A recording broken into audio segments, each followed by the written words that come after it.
Atendiendo a la petición que me ha hecho el director del Instituto Gaviota de Adra, preparé unas cuartillas que voy a intentar leer a continuación.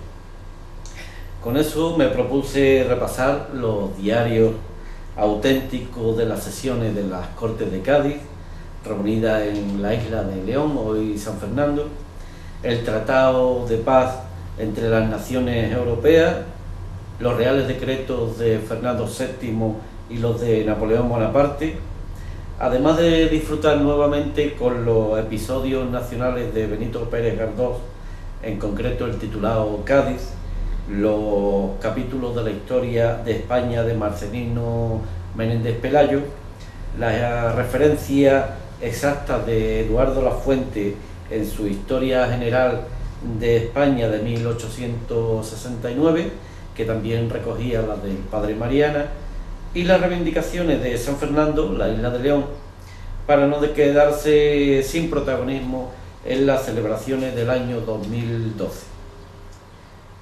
Con todo este lío de datos, fecha y nombre en la cabeza, intenté forjar lo básico para unos 15 minutos de charla y este es el resultado de lo que hemos hecho. Por si fuera poco, enlacé esa lectura con su repercusión en el proceso de independencia de las Américas y con las coplillas gaditanas que se cantaban en esa tacita de plata en los meses en que los franceses tenían su prefectura en Jerez y probaban su artillería desde los navíos fondeados en la bahía de Cádiz, con aquellos famosos cañones Villantrois, todo un prodigio de la artillería de aquellos tiempos.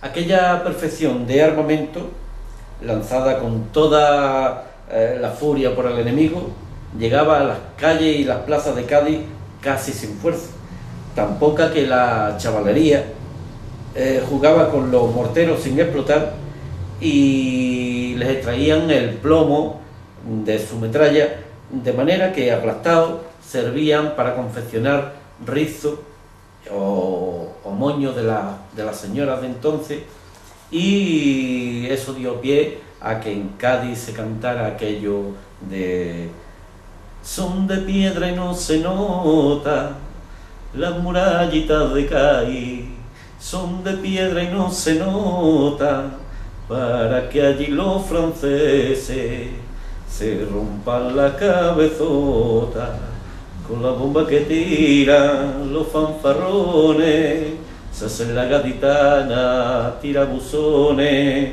que las hembras cabales que da esta tierra, cuando nacen ya vienen pidiendo guerra, guerra. Pero vayamos a situarnos para un análisis estratégico, geográfico, demográfico y político.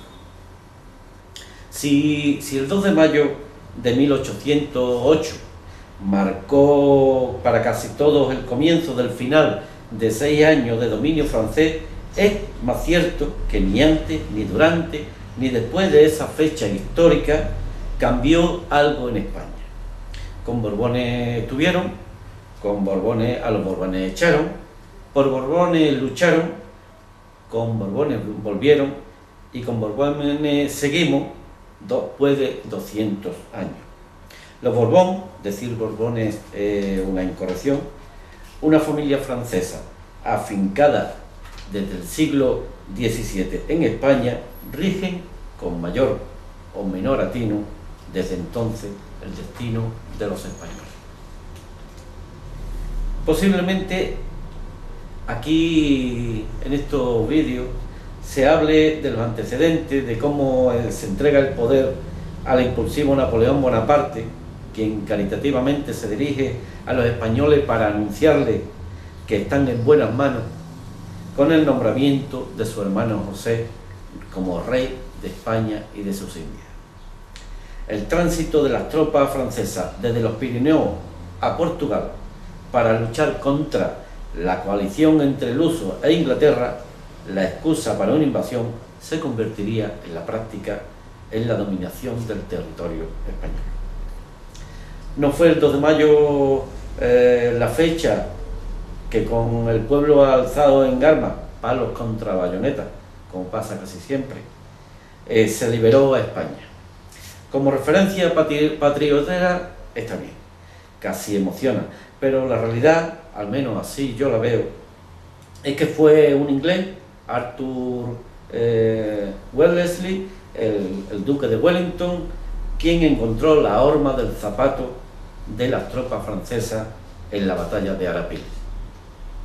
A Inglaterra, siempre tan caritativa, igual que le ocurre ahora a los Estados Unidos, la que solo unos años antes estuvimos enfrente con la toma de Gibraltar y luego en la batalla de Trafalgar, acudía a ayudar a una debilitada España para ir ganando poder en el Mediterráneo y en las Américas.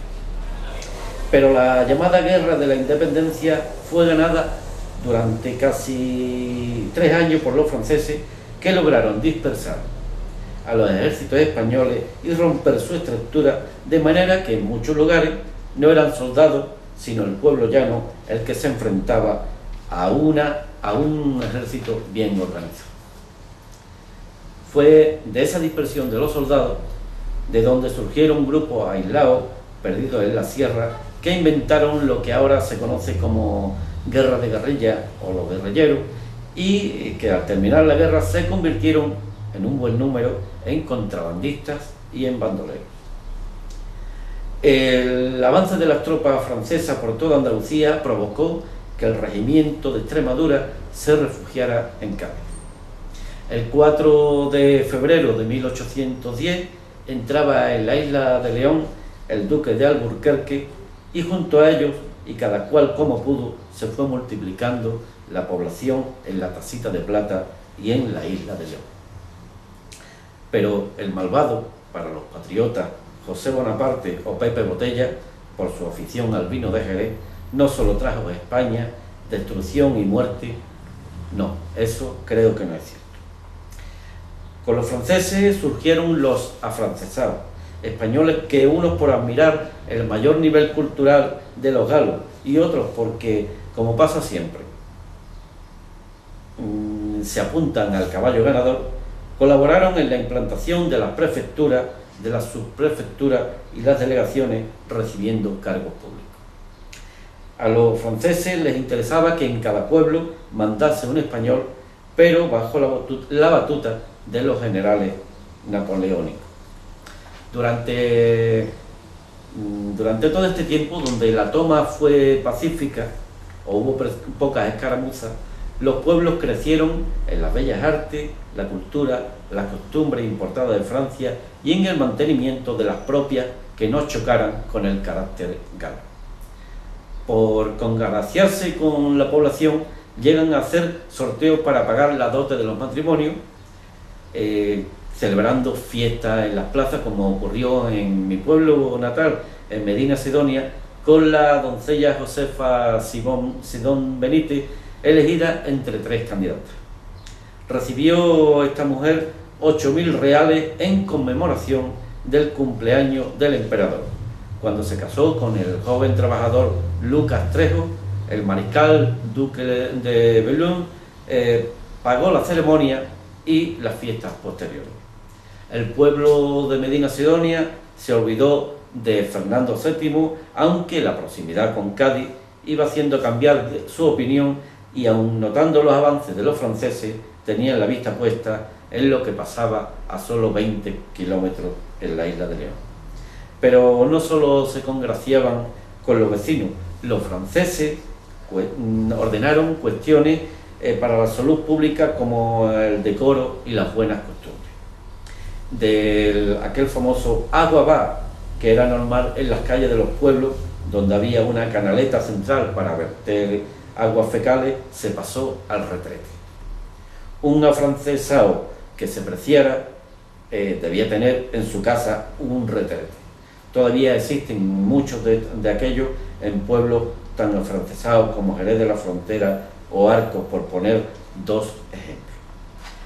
Pero si la península los franceses eran los dueños, la isla de León y Cádiz eran un hervidero de soldados, de marineros, comerciantes, diplomáticos, vividores, prostitutas, curas y frailes, tullidos, artistas y literatos. Gente de todas las edades, de todas las clases sociales, se cruzaban por las calles de Cádiz, convertida no solo en la capital de España, sino en lo que quedaba de la España borbónica o en la de la regencia durante la ausencia del rey. El 24 de septiembre de 1810, el Consejo de Regencia celebra la solemne sesión de apertura de las Cortes, primero con una misa Te Deum en la parroquia y luego trasladándose al Teatro Cómico, que se convertiría más tarde en Teatro de las Cortes. Allí, y durante 6 meses, los diputados titulares y suplentes, 57 titulares y 47 suplentes, comienzan las deliberaciones que luego, en febrero de 1811, pasan a Cádiz, al Oratorio de San Felipe, donde siguieron los debates y la proclamación de la Constitución.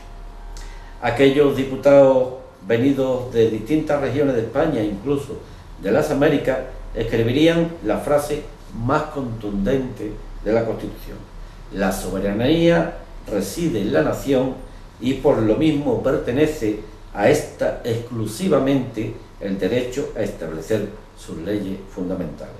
Era la confirmación de la abolición del absolutismo. He buscado referencias a personajes de Adra en aquel Cádiz de las Cortes y la verdad es que no lo he encontrado. Teniendo en cuenta que en aquella fecha Granada aún formaba una sola jurisdicción heredera del Reino de Granada, las referencias a Almería forman parte de esa demarcación y así aparecen Granada, Guadix y Almería. Entre los diputados doceañistas figura Antonio Alcaina Guirado, un almeriense nacido en la Villa de María, pero que fue cura en Vícar y luego en Cuevas. Obtuvo su acta de diputado por Baza y juró su cargo el 15 de enero de 1811, y entre otras cosas de las que hizo este hombre fue que provocó que se creara la Junta Provincial de Granada. Hay otro hombre relacionado con esta zona, que es Antonio Porcel Ruiz, que aunque nació en Mairena, en Granada, y fue elegido diputado por esa ciudad, no pudo jurar su cargo hasta 1812 porque estaba refugiado en las Alpujarras. El otro diputado granadino fue Mariano José Vallejo, nacido en la Albuñuela y que, entre otras cosas, también hizo las tarifas para fijar la equivalencia entre las monedas francesas y las españolas. Pero volvamos acá. 6 diarios con noticias políticas y de sociedad se editaron entre 1810 y 1812. El que más destacó fue El Conciso, que ofrecía diariamente información sobre las sesiones de las Cortes, siendo una fuente documental esencial para conocer lo que ocurría en las calles de Cádiz. Posiblemente de ahí surgió el argumento para buena parte de las obras de Benito Pérez Galdós, y de ahí nacieron sainete, comedia y zarzuela. En Cádiz hubo hasta 4 teatros o casas de comedia, además de sarao, multitud de tabernas y casas de cita. Antes he hecho referencia al número de diputados suplentes. Eran casi la mitad de los presentes y se designaron para que las provincias peninsulares o americanas tuvieran su representación. La mayoría de esos diputados fueron curas secularizados, porque era más ventajoso ser diputado que cura, y también la mayoría no conocía los territorios que debían o que decían representar. Pero entre todos lograron un texto en el que se reconocía a Fernando VII como rey constitucional, que debería jurar la Constitución junto a su familia. Las Cortes de Cádiz, antes de aprobar la Constitución, fueron dictando normas para el gobierno de lo que quedaba de la nación, referente a todos los campos, y entre ellos, dada la escasez de recursos que podían proceder de los impuestos, se creó la nueva Lotería Nacional, celebrándose el primer sorteo en una casa de la Plaza de San Antonio el 4 de marzo de 1812. 15 días después, en el exterior de la iglesia del Oratorio de San Felipe, fue leído el texto de la Constitución ante el clero, los diputados y el pueblo. Tras su proclamación, se lanzó el famoso grito de ¡Viva la Pepa! La caída en desgracia de Napoleón fue después del fracaso de su intento de invasión de Rusia, lo que aceleró la retirada de las tropas francesas. España dejó de ser objetivo preferente porque la coalición europea, Inglaterra, Austria, Dinamarca, Suecia y Alemania, iba a forzar la rendición y la restitución de la monarquía francesa.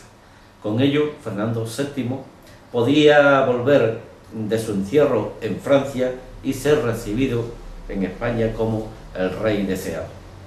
Después de establecerse en Madrid, Fernando VII, tras firmar la paz primero con Francia y luego con la coalición, se dedicó a reestructurar su gobierno hasta que el 14 de mayo de 1814 abolía la Constitución de Cádiz y se erigía nuevamente en el rey absoluto.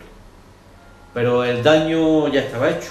España entraba en un siglo XIX lleno de convulsiones internas y de libertad para las provincias y colonias de América y Asia. En 1808 se crea la Junta de Gobierno de México, en 1809 las de Bolivia y Ecuador, en 1810 las de Venezuela, Colombia y Chile, en 1811 las de Uruguay, Paraguay y El Salvador, y así, con conflictos internos, se van desgajando de España. Lo que pasa en toda esta zona se va extendiendo por toda América. Fernando VII crea regimientos de voluntarios para luchar contra los independentistas. Y en el listado aparecen soldados de las Alpujarras, de Almería, de Guadix y de Granada, y se crea el regimiento de la costa de Granada, formado por 544 hombres y 434 caballos, con uso de timbales, estandarte y un vistoso uniforme de casaca y capa azul, chupa y calzón anteado, vuelta, cuello y solapa amarillo y botones blancos. Y volvamos a Cádiz como despedida. En la escaramuza de las tropas francesas y las constitucionales, los españoles aprovecharon bien el conocimiento del terreno, lleno de ciénagas y fango de los esteros, canales por donde se cierran las compuertas y llenos de agua de mar se deja secar produciendo la sal. En esos esteros, cubiertos por ramas, entraban los franceses y no podían salir, muriendo ahogados muchos de ellos, como ocurrió en la llamada Batalla de Chiclana y en el puente de Zuazo. Entre las curiosidades del sitio de Cádiz y de la proclamación de la Constitución está la manera en que el texto constitucional salió de un sitio cercado por el enemigo. En una cajita redonda utilizada para guardar los polvos de los coloretes de las damas, salía como si fueran galletas de papel toda la Constitución escrita. Comenzó a propagarse por los pueblos cercanos y de esto a toda España. La guerra de la independencia de España fue, como en tantas otras ocasiones, un lugar de ensayo para otras muchas guerras.